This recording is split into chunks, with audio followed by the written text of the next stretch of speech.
Ya, oke, siap. Jalan. Iya, cuman lah sebesar truk sampah turun satu kali di pelabuhan kan. Melalui opening seremoni Banda Heritage Festival 2025, Menteri Dalam Negeri atau Mendagri Tito Karnavian menyampaikan kesannya saat berkunjung ke Kepulauan Banda. Mendagri juga menyampaikan pengalamannya saat diving bersama istri, di mana kerapatan koloni karang atau koral masih begitu terjaga. 2 hari di sini, Mendagri Tito Karnavian melakukan survei alam bawah laut Banda, dan ia mengatakan bahwa alam bawah laut Banda masuk dalam kelas internasional. Bukan hanya itu, beberapa biota laut hanya ditemukan di Kepulauan Banda.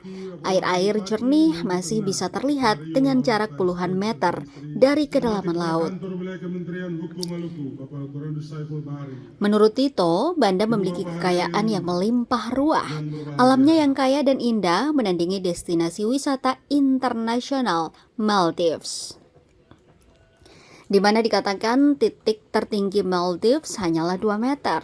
Sementara saat memasuki Banda, mata sudah dimanjakan dengan bingkai gunung api Banda yang sudah sangat melegenda hingga dijadikan simbol mata uang Rp1.000. Sementara dari sisi sejarah, Tito mengulas soal julukan Banda sebagai Spice Island yang begitu menjadi rebutan. Selain itu, Tito Karnavian mengatakan bahwa Banda kaya akan budaya. Kebudayaan Banda berkembang ratusan tahun atau ribuan tahun dari kebudayaan masyarakat lokal dan masuknya para pendatang di belahan lain Nusantara. Walau begitu, Mendagri menyoroti tumbuh kembang anak-anak di Kepulauan Banda.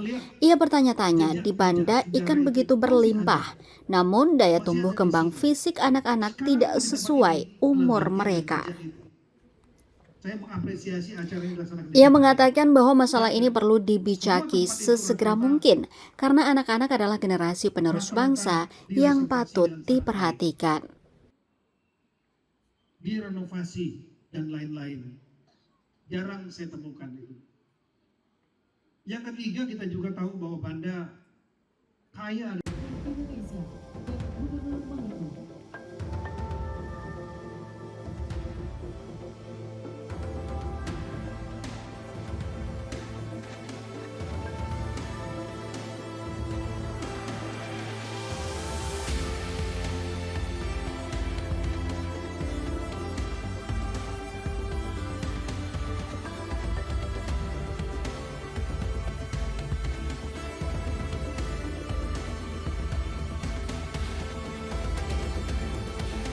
Download Tribun X sekarang, menghadirkan lokal menjadi Indonesia.